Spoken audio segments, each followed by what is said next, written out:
West Dinajpur chamber of কমার্সের আয়োজনে শনিবার রায়গঞ্জের বিধানমঞ্চে অনুষ্ঠিত হল সাধারণ সভা। সভায় উপস্থিত ছিলেন সংগঠনের সাধারণ সম্পাদক শঙ্কর কুণ্ডু, সভাপতি রতনলাল আগরওয়াল সহ বিশিষ্টরা।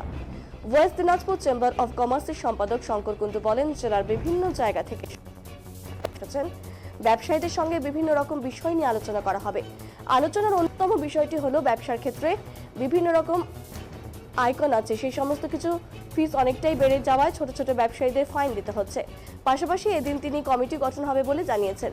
নতুন কমিটি গঠনের পর আগামী দিনে রূপরেখা তৈরি হবে। তিনি আরো বলেন, আগামী দিনে উত্তর দিনাজপুর এইমস এর জন্য যে আন্দোলন দীর্ঘদিন ধরে চলেছে সেই আন্দোলন জারি থাকবে।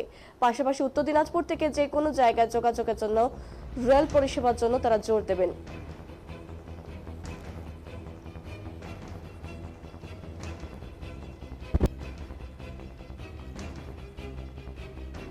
ধন্যবাদ।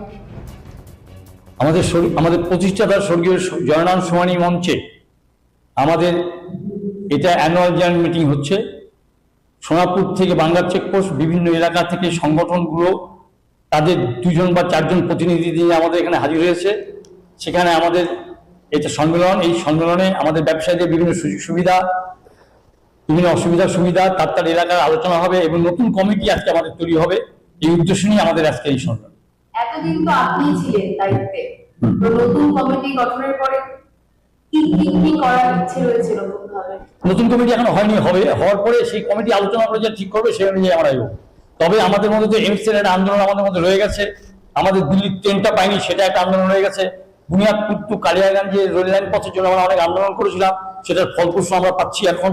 এই কাজগুলো বেশি থাকবে আমাদের মধ্যে। যে পয়েন্ট আমাদের জেলায় নেই, আমাদের উত্তর দিনাজপুরে রায়গঞ্জে নেই, সেটা রায়গঞ্জ বা কালিয়াগঞ্জে কোনো অনেক করা যায় কিনা সেটা দিয়ে ভাবা হবে।